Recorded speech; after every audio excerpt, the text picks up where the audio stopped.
ರಾಜ್ಯ ರಾಜಕಾರಣದಲ್ಲಿ ಸಿಎಂ ಕುರ್ಚಿ ಫೈಟ್ ನಡೀತಾ ಇದೆ. ಮುಂದಿನ ಮುಖ್ಯಮಂತ್ರಿಯ ಬಗ್ಗೆ ಈಗ ಯತೀಂದ್ರ ಮಾತಾಡಿದ್ದಾರೆ. ಡಿಸಿಎಂ ಡಿಕೆ ಶಿವಕುಮಾರ್ಗೆ ಹಾಗಾದ್ರೆ ಟಾಂಗ್ ಕೊಟ್ರ ಸಿದ್ದರಾಮಯ್ಯ ಟೀಮ್ ಅನ್ನೋ ಪ್ರಶ್ನೆ.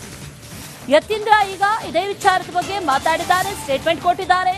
ಸಿದ್ದರಾಮಯ್ಯ ನಂತರ ಸಿಎಂ ಯಾರು ಗೊತ್ತಾ, ಹೊಸ ಬಾಂಬ್ ಸಿಡಿಸಿದ್ದಾರೆ ಯತೀಂದ್ರ ಸಿದ್ದರಾಮಯ್ಯ. ಈ ಸಿಎಂ ಕುರ್ಚಿ ಬಡಿದಾಟಕ್ಕೆ ಒಂದಷ್ಟು ಪೂರಕ ಅನ್ನುವಂತ ನಿಟ್ಟಿನಲ್ಲಿ ಸ್ಟೇಟ್ಮೆಂಟ್ಗಳು ಬರ್ತಾ ಇದೆ. ಈಗ ಯತೀಂದ್ರ ಸಿದ್ದರಾಮಯ್ಯ ಮಾತಾಡಿರೋದು ಸಾಕಷ್ಟು ಕುತೂಹಲಕ್ಕೆ ಕಾರಣ ಆಗ್ತಾ ಇದೆ. ಮುಂದಿನ ಮುಖ್ಯಮಂತ್ರಿ ಬಗ್ಗೆ ಈಗ ಯತೀಂದ್ರ ಸಿದ್ದರಾಮಯ್ಯ ಮಾತಾಡಿರೋದು, ಸ್ಟೇಟ್ಮೆಂಟ್ ಕೊಟ್ಟಿದ್ದಾರೆ ಯತೀಂದ್ರ ಸಿದ್ದರಾಮಯ್ಯ. ಮುಂದಿನ ಮುಖ್ಯಮಂತ್ರಿ ಯಾರು ಗೊತ್ತಾ ಅನ್ನುವಂತ ರೀತಿಯಲ್ಲಿ ಮಾತಾಡಿದ್ದಾರೆ. ಈಗಾಗಲೇ ಸಿಎಂ ಬದಲಾವಣೆಯ ಚರ್ಚೆಗಳು, ಅದರ ಜೊತೆಯಲ್ಲಿ ಕ್ರಾಂತಿಯ ಚರ್ಚೆಗಳು ಇದೆಲ್ಲವೂ ಕೂಡ ನಡೀತಾ ಇರುವಂತಹ ಹಿನ್ನೆಲೆಯಲ್ಲಿ ಸಿಎಂ ಬದಲಾವಣೆಯ ವಿಚಾರಗಳು ಕೂಡ ಬಹಳ ಮಹತ್ತರವಾಗಿ ಕೇಳಿ ಬರ್ತಾ ಇದೆ.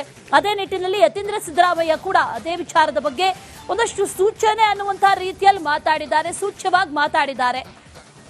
ಮುಂದಿನ ಸಿಎಂ ಹಾಗಾದ್ರೆ ಯಾರು ಗೊತ್ತಾ ಅನ್ನುವಂತ ಸ್ಟೇಟ್ಮೆಂಟ್ ಅನ್ನ ಈಗ ಯತೀಂದ್ರ ಸಿದ್ದರಾಮಯ್ಯ ನೀಡಿರೋದು. ಸತೀಶ್ ಜಾರಕಿಹೊಳಿ ಅವರೇ ಮುಂದಿನ ಸಿಎಂ ಅಂದಿದ್ದಾರೆ. ಸಿಎಂ ಸಿದ್ದರಾಮಯ್ಯ ಪುತ್ರ ಯತೀಂದ್ರ ಹೊಸ ಬಾಂಬ್ ಒಂದನ್ನ ಸಿಡಿಸಿರೋದು. ತಂದೆಯವರು ರಾಜಕೀಯ ಕೊನೆಗಾಲದಲ್ಲಿದ್ದಾರೆ. ಪ್ರಗತಿಪರ ತತ್ವ ಸಿದ್ಧಾಂತ ಇರುವಂತಹ ನಾಯಕರು ಬೇಕು. ಸತೀಶ್ ಜಾರಕಿಹೊಳಿ ಈ ಜವಾಬ್ದಾರಿಯನ್ನ ನಿಭಾಯಿಸಿದ್ದಾರೆ. ಜಾರಕಿಹೊಳಿ ಮಾದರಿಯಾಗಿ ನಮ್ಮನ್ನ ಮುನ್ನಡೆಸ್ತಾರೆ. ಕಪ್ಪಲಗುದ್ದಿಯಲ್ಲಿ ಸಿಎಂ ಪುತ್ರ ಯತೀಂದ್ರ ಸಿದ್ದರಾಮಯ್ಯ ಈಗ ಮಾತಾಡಿದ್ದಾರೆ, ಸ್ಟೇಟ್ಮೆಂಟ್ ಕೊಟ್ಟಿದ್ದಾರೆ. ಬೆಳಗಾವಿ ಜಿಲ್ಲೆ ರಾಯಬಾಗ ತಾಲೂಕಿನ ಕಪ್ಪಲಗುದ್ದಿಯಲ್ಲಿ ಯತೀಂದ್ರ ಸಿದ್ದರಾಮಯ್ಯ ಮಾತಾಡಿರೋದು, ಹೊಸ ಬಾಂಬ್ ಒಂದನ್ನ ಸಿಡಿಸಿದ್ದಾರೆ. ಮುಂದಿನ ಸಿಎಂ ಯಾರು ಗೊತ್ತಾ ಅಂತ ಪ್ರಶ್ನೆ ಮಾಡಿದ್ದಾರೆ. ಅದರ ಜೊತೆಯಲ್ಲಿ ಸತೀಶ್ ಜಾರಕಿಹೊಳಿ ಅವರ ಹೆಸರನ್ನ ಕೂಡ ಹೇಳಿದ್ದಾರೆ. ನೇತೃತ್ವ ಇವತ್ತು ತಂದೆಯವರು ಈಗ ಇನ್ನೇನು ರಾಜಕೀಯ ಕೊನೆಗಾಲದಲ್ಲಿದ್ದಾರೆ, ಅವರ ರಾಜಕೀಯ ಬದುಕಿನ ಕೊನೆ ಘಟ್ಟದಲ್ಲಿದ್ದಾರೆ. ಅಂತ ಸಮಯದಲ್ಲಿ ಈ ರೀತಿ ವೈಚಾರಿಕವಾಗಿ ಪ್ರಗತಿ ಪರವಾದಂತಹ ಸಿದ್ಧಾಂತ ಇಟ್ಕೊಂಡಿರೋರಿಗೆ ಮಾರ್ಗದರ್ಶನ ಮಾಡೋದಕ್ಕೆ, ಅವ್ರಿಗೆ ನೇತೃತ್ವ ವಹಿಸ್ಕೊಳ್ಳೋಕೆ ಒಬ್ರು ನಾಯಕರು ಬೇಕು. ಜಾರಕಿಹೊಳಿ ಅವರು ಅಂತ ಒಂದು ಜವಾಬ್ದಾರಿನ ವಹಿಸ್ಕೋತಾರೆ. ಕಾಂಗ್ರೆಸ್ ಪಕ್ಷ ಸಿದ್ಧಾಂತ ನಂಬಿಕೆ ಇಟ್ಕೊಂಡಿರುವಂತ ಎಲ್ಲ ರಾಜಕಾರಣಿಗಳಿಗೆ, ಯುವ ನಾಯಕರಿಗೆ ಅವ್ರು ಮಾದರಿಯಾಗಿ ನಮ್ಮನ್ನು ಮುನ್ನಡೆಸ್ತಾರೆ ಅನ್ನೋ ಒಂದು ನಂಬಿಕೆ ನನಗಿದೆ. ಸೊ ಹಾಗಾಗಿ ಈ ರೀತಿ ಒಂದು ತತ್ವಬದ್ಧತೆ ಇರುವಂತಹ ನಾಯಕರು ಸಿಗೋದು ಬಹಳ ಕಷ್ಟ. ಅಂತ ಕೆಲಸನ ಜಾರಕಿಹೊಳಿ ಮಾಡ್ತಿದ್ದಾರೆ. ಅಂತ ಕೆಲಸ ಇನ್ನೂ ಮುಂದುವರಿಸಲಿ. ಇವತ್ತು ತಂದೆಯವರು ಈಗ ಇನ್ನೇನು ರಾಜಕೀಯ ಕೊನೆಗಾಲದಲ್ಲಿದ್ದಾರೆ, ಅವರ ರಾಜಕೀಯ ಬದುಕಿನ ಕೊನೆ ಘಟ್ಟದಲ್ಲಿದ್ದಾರೆ. ಅಂತ ಸಮಯದಲ್ಲಿ ಈ ರೀತಿ ವೈಚಾರಿಕವಾಗಿ ಪ್ರಗತಿ ಪರವಾದಂತಹ ಸಿದ್ಧಾಂತ ಇಟ್ಕೊಂಡಿರೋರಿಗೆ ಮಾರ್ಗದರ್ಶನ ಮಾಡೋದಕ್ಕೆ, ಅವ್ರಿಗೆ ನೇತೃತ್ವ ವಹಿಸ್ಕೊಳ್ಳೋಕೆ ಒಬ್ರು ನಾಯಕರು ಬೇಕು. ಜಾರಕಿಹೊಳಿ ಅವರು ಅಂತ ಒಂದು ಜವಾಬ್ದಾರಿನ ವಹಿಸ್ಕೋತಾರೆ. ಕಾಂಗ್ರೆಸ್ ಪಕ್ಷ ಸಿದ್ಧಾಂತ ನಂಬಿಕೆ ಇಟ್ಕೊಂಡಿರುವಂತ ಎಲ್ಲ ರಾಜಕಾರಣಿಗಳಿಗೆ, ಯುವ ನಾಯಕರಿಗೆ ಅವ್ರು ಮಾದರಿಯಾಗಿ ನಮ್ಮನ್ನು ಮುನ್ನಡೆಸ್ತಾರೆ ಅನ್ನೋ ಒಂದು ನಂಬಿಕೆ ನನಗಿದೆ. ಸೊ ಹಾಗಾಗಿ ಈ ರೀತಿ ಒಂದು ತತ್ವಬದ್ಧತೆ ಇರುವಂತಹ ನಾಯಕರು ಸಿಗೋದು ಬಹಳ ಕಷ್ಟ. ಅಂತ ಕೆಲಸನ ಜಾರಕಿಹೊಳಿ ಮಾಡ್ತಿದ್ದಾರೆ. ಅಂತ ಕೆಲಸ ಇನ್ನೂ ಮುಂದುವರಿಸಲಿ. ಇವತ್ತು ತಂದೆಯವರು ಈಗ ಇನ್ನೇನು ರಾಜಕೀಯ ಕೊನೆಗಾಲದಲ್ಲಿದ್ದಾರೆ. ಇದೇ ವಿಚಾರಕ್ಕೆ ಸಂಬಂಧಪಟ್ಟಂತೆ ಡೀಟೇಲ್ಸ್ ಅನ್ನ ಕೊಡ್ತಾರೆ ನಮ್ಮ ಪ್ರತಿನಿಧಿ ಸಂಜು ಅರಬಾವಿ, ನೇರ ಸಂಪರ್ಕದಲ್ಲಿ ಜಾಯಿನ್ ಆಗ್ತಾ ಇದ್ದಾರೆ. ಸಂಜು, ಈ ಹಿಂದೆ ಗಮನಿಸಿದ್ವಿ, ಅನೇಕರು ಇದೇ ರೀತಿಯ ಸ್ಟೇಟ್ಮೆಂಟ್ ಅನ್ನ ಕೊಟ್ಟರು. ಸಿಎಂ ಬದಲಾವಣೆಯ ಚರ್ಚೆ, ಸಿಎಂ ಬದಲಾಗ್ತಾರೆ ಅನ್ನುವಂತಹ ಚರ್ಚೆ, ಜೊತೆಯಲ್ಲಿ ಸಿಎಂ ರೇಸ್ ನಲ್ಲಿದ್ದೇನೆ ಅನ್ನುವಂತಹ ವಿಚಾರ, ಇದೆಲ್ಲವನ್ನು ಕೂಡ ಹೇಳ್ಕೊಂಡ್ರು. ಆ ಸಂದರ್ಭದಲ್ಲಿ ಶಿಸ್ತು ಕ್ರಮ ಆಗತ್ತೆ, ಯಾರು ಕೂಡ ಸ್ಟೇಟ್ಮೆಂಟ್ ಕೊಡಬೇಡಿ ಅನ್ನುವಂತಹ ವಿಚಾರಗಳು ಬಂದ್ವು. ಈಗ ಖುದ್ದು ಸಿಎಂ ಪುತ್ರ ಯತೀಂದ್ರ ಸಿದ್ದರಾಮಯ್ಯ ಮಾತಾಡಿರೋದು ಯಾವ ರೀತಿಯ ಸೂಚನೆಗಳನ್ನ ಕೊಡ್ತಾ ಇದೆ ಇವರ ಸ್ಟೇಟ್ಮೆಂಟ್? ಸಂಜು, ಖಂಡಿತವಾಗಿಯೂ ಅಶ್ವಿನಿ, ಏನಂತಂದ್ರೆ ಸಿಎಂ ಬದಲಾವಣೆ ವಿಚಾರ ಮುನ್ನೆಲೆಗೆ ಇರಬೇಕಾದಂತಹ ಸಂದರ್ಭದಲ್ಲಿ ಈ ಒಂದು ಹೇಳಿಕೆ ಹಲವು ಚರ್ಚೆಗೆ ಮತ್ತು ಹಲವು ಆಯಾಮಗಳಿಗೆ ಒಂದು ಅವಕಾಶವನ್ನ ನೀಡಿರುವಂತದ್ದು. ಬೆಳಗಾವಿ ಜಿಲ್ಲೆಯ ರಾಯಬಾಗ ತಾಲೂಕಿನ ಕಪ್ಪಲಗುದ್ದಿಯಲ್ಲಿ ಗ್ರಾಮದಲ್ಲಿ ಇರ್ತಕ್ಕಂತಹ ಒಂದು ಕಾರ್ಯಕ್ರಮದಲ್ಲಿ ಸಿಎಂ ಸಿದ್ದರಾಮಯ್ಯ ಅವರ ಮಗ ಯತೀಂದ್ರ ಸಿದ್ದರಾಮಯ್ಯ ಅವರು ಭಾಗಿಯಾಗಿರ್ತಾರೆ. ಭಾಗಿಯಾದಂತಹ ಸಂದರ್ಭದಲ್ಲಿ ಕಾರ್ಯಕ್ರಮದಲ್ಲಿ ಜನರನ್ನ ಉದ್ದೇಶಿಸಿ ಕೆಲವೊಂದಿಷ್ಟುಗಳನ್ನ ಮಾತಾಡ್ತಿರ್ತಾರೆ. ಅಲ್ಲಿ ಜಾರಕಿಹೊಳಿ ಇರಬಹುದು ಅಥವಾ ಜಾರಕಿಹೊಳಿ ಕುಟುಂಬ ಯಾವ ರೀತಿಯಾದಂತಹ ಪಾರುಪತ್ಯ ಹೊಂದಿದೆ, ಬೆಳಗಾವಿಯಲ್ಲಿ ಯಾವ ರೀತಿಯಾದಂತಹ ಹಿಡಿತ ಸಾಧಿಸಿದೆ ಅನ್ನಿರ್ತಕ್ಕಂಥ ಕೆಲವೊಂದಿಷ್ಟು ಉದಾಹರಣೆಗಳನ್ನ ಕೊಡ್ತಾ ಹೇಳ್ತಾ ಹೋಗ್ತಿರ್ತಾರೆ.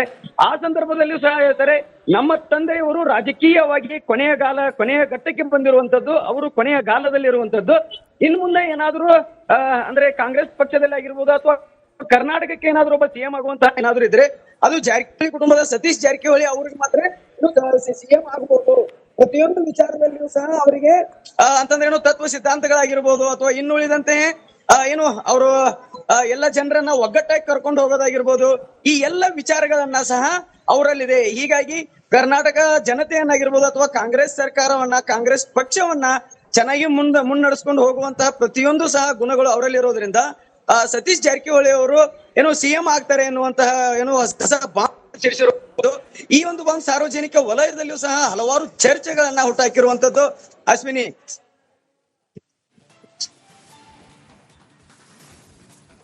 ಡೀಟೇಲ್ಸ್ ಅನ್ನ ಕೊಡ್ತಾ ಇದ್ರು ನಮ್ಮ ಪ್ರತಿನಿಧಿ ಸಂಜು. ಮುಂದಿನ ಮುಖ್ಯಮಂತ್ರಿಯ ಬಗ್ಗೆ ಯತೀಂದ್ರ ಈಗ ಮಾತಾಡಿರೋದು ರಾಜಕೀಯದಲ್ಲಿ ಸಾಕಷ್ಟು ಸಂಚಲನಕ್ಕೂ ಕೂಡ ಕಾರಣ ಆಗ್ತಾ ಇದೆ. ಅದರ ಜೊತೆಯಲ್ಲಿ ಒಂದಷ್ಟು ವಿಚಾರಗಳ ಬಗ್ಗೆ ಚರ್ಚೆಗಳು ಆಗ್ತಾ ಇದೆ. ಒಂದು, ಈ ಸಂದರ್ಭದಲ್ಲಿ ಈ ಸ್ಟೇಟ್ಮೆಂಟ್ ಯಾಕೆ ಅನ್ನುವಂಥದ್ದು. ಯಾಕಂದ್ರೆ ಈಗಾಗಲೇ ಸಿಎಂ ಬದಲಾವಣೆಯ ಚರ್ಚೆ ಬಹಳ ಹಿಂದಿನಿಂದಲೂ ಕೂಡ ಇತ್ತು, ಬಹಳ ತಿಂಗಳಿನಿಂದಲೂ ಕೂಡ ಇತ್ತು. ಡೀಟೇಲ್ಸ್ ಅನ್ನ ಕೊಡ್ತಾ ಇದ್ರು. ಕೊನೆ ಘಟ್ಟದಲ್ಲಿ ಇವತ್ತು ತಂದೆಯವರು ಈಗ ಇನ್ನೇನು ರಾಜಕೀಯ ಕೊನೆಗಾಲದಲ್ಲಿ ಇದ್ದಾರೆ, ಅವರ ರಾಜಕೀಯ ಬದುಕಿನ ಕೊನೆ ಘಟ್ಟದಲ್ಲಿದ್ದಾರೆ. ಅಂತ ಸಮಯದಲ್ಲಿ ಈ ರೀತಿ ವೈಚಾರಿಕವಾಗಿ ಪ್ರಗತಿಪರವಾದಂತಹ ಸಿದ್ಧಾಂತ ಇಟ್ಕೊಂಡಿರೋರಿಗೆ ಮಾರ್ಗದರ್ಶನ ಮಾಡೋದಕ್ಕೆ, ಅವ್ರಿಗೆ ನೇತೃತ್ವ ವಹಿಸ್ಕೊಳ್ಳೋಕೆ ಒಬ್ರು ನಾಯಕರು ಬೇಕು. ಜಾರಕಿಹೊಳಿ ಅವರು ಅಂತ ಒಂದು ಜವಾಬ್ದಾರಿ ವಹಿಸ್ಕೋತಾರೆ. ಕಾಂಗ್ರೆಸ್ ಪಕ್ಷ ಸಿದ್ಧಾಂತ ನಂಬಿಕೆ ಇಟ್ಕೊಂಡಿರುವಂತ ಎಲ್ಲ ರಾಜಕಾರಣಿಗಳಿಗೆ, ಯುವ ನಾಯಕರಿಗೆ ಅವ್ರು ಮಾದರಿಯಾಗಿ ನಮ್ಮನ್ನು ಮುನ್ನಡೆಸ್ತಾರೆ ಅನ್ನೋ ಒಂದು ನಂಬಿಕೆ ನನಗಿದೆ. ಸೊ ಹಾಗಾಗಿ ಈ ರೀತಿ ಒಂದು ತತ್ವಬದ್ಧತೆ ಇರುವಂತಹ ನಾಯಕರು ಸಿಗೋದು ಬಹಳ ಕಷ್ಟ. ಅಂತ ಕೆಲಸನ ಜಾರಕಿಹೊಳಿ ಮಾಡ್ತಿದ್ದಾರೆ. ಅಂತ ಕೆಲಸ ಮುಂದುವರಿಸಲಿ. ಇವತ್ತು ತಂದೆಯವರು ಈಗ ಇನ್ನೇನು ರಾಜಕೀಯ ಕೊನೆಗಾಲದಲ್ಲಿ ಇದ್ದಾರೆ, ಅವರ ರಾಜಕೀಯ ಬದುಕಿನ ಕೊನೆ ಘಟ್ಟದಲ್ಲಿದ್ದಾರೆ. ಅಂತ ಸಮಯದಲ್ಲಿ ಈ ರೀತಿ ವೈಚಾರಿಕವಾಗಿ ಪ್ರಗತಿಪರವಾದಂತಹ ಸಿದ್ಧಾಂತ ಇಟ್ಕೊಂಡಿರೋರಿಗೆ ಮಾರ್ಗದರ್ಶನ ಮಾಡೋದಕ್ಕೆ, ಅವ್ರಿಗೆ ನೇತೃತ್ವ ವಹಿಸ್ಕೊಳ್ಳೋಕೆ ಒಬ್ರು ನಾಯಕರು ಬೇಕು. ಜಾರಕಿಹೊಳಿ ಅವರು ಅಂತ ಒಂದು ಜವಾಬ್ದಾರಿ ವಹಿಸ್ಕೋತಾರೆ. ಕಾಂಗ್ರೆಸ್ ಪಕ್ಷ ಸಿದ್ಧಾಂತ ನಂಬಿಕೆ ಇಟ್ಕೊಂಡಿರುವಂತ ಎಲ್ಲ ರಾಜಕಾರಣಿಗಳಿಗೆ, ಯುವ ನಾಯಕರಿಗೆ ಅವ್ರು ಮಾದರಿಯಾಗಿ ನಮ್ಮನ್ನು ಮುನ್ನಡೆಸ್ತಾರೆ ಅನ್ನೋ ಒಂದು ನಂಬಿಕೆ ನನಗಿದೆ. ಸೊ ಹಾಗಾಗಿ ಈ ರೀತಿ ಒಂದು ತತ್ವಬದ್ಧತೆ ಇರುವಂತಹ ನಾಯಕರು ಸಿಗೋದು ಬಹಳ ಕಷ್ಟ. ಅಂತ ಕೆಲಸ ಯತೀಂದ್ರ ಸಿದ್ದರಾಮಯ್ಯ ಮಾತಾಡಿದನ್ನ ಕೇಳಿಸ್ಕೊಂಡ್ವಿ. ಸಿದ್ದರಾಮಯ್ಯ ಅವರ ಉತ್ತರಾಧಿಕಾರಿ ಯಾರು ಅನ್ನುವಂತಹ ಪ್ರಶ್ನೆ, ಅದರ ಜೊತೆಯಲ್ಲಿ ಸಿಎಂ ಬದಲಾವಣೆಯ ಚರ್ಚೆ, ಇದೆಲ್ಲವೂ ಕೂಡ ನಡೀತಾ ಇದ್ದಂತಹ ಸಂದರ್ಭದಲ್ಲಿ ಯತೀಂದ್ರ ಸಿದ್ದರಾಮಯ್ಯ ಅವರು ನೀಡಿರುವಂತಹ ಸ್ಟೇಟ್ಮೆಂಟ್ ಇದೆಯಲ್ಲ, ಇದು ರಾಜಕೀಯದಲ್ಲಿ ಸಾಕಷ್ಟು ಚರ್ಚೆಗೆ ಈಗ ನಾಂದಿ ಹಾಡ್ತಾ ಇದೆ. ಸತೀಶ್ ಜಾರಕಿಹೊಳಿ ಯಾವುದೇ ಅಧಿಕಾರವನ್ನ ಕೊಟ್ರೆ ನಿಭಾಯಿಸ್ತಾರೆ ಅನ್ನುವಂತ ಹೇಳಿಕೆಯನ್ನ ನೀಡೋ ಮೂಲಕ ಡಿಸಿಎಂ ಡಿಕೆ ಶಿವಕುಮಾರ್ಗೆ ಹಾಗಾದ್ರೆ ಟಾಂಗ್ ಕೊಟ್ರ. ರೇಸಲ್ಲಿರೋದು ಡಿಸಿಎಂ ಅನ್ನೋದು ಗೊತ್ತಿತ್ತು. ಅದರ ಜೊತೆಯಲ್ಲಿ ಯಾವ ರೀತಿಯ ಪ್ರತಿತಂತ್ರವನ್ನ ಕೂಡ ಮಾಡ್ತಾ ಇದ್ದಾರೆ ಅನ್ನುವಂಥದ್ದು ಕೂಡ ಗೊತ್ತಿದ್ದಂತ ವಿಚಾರ.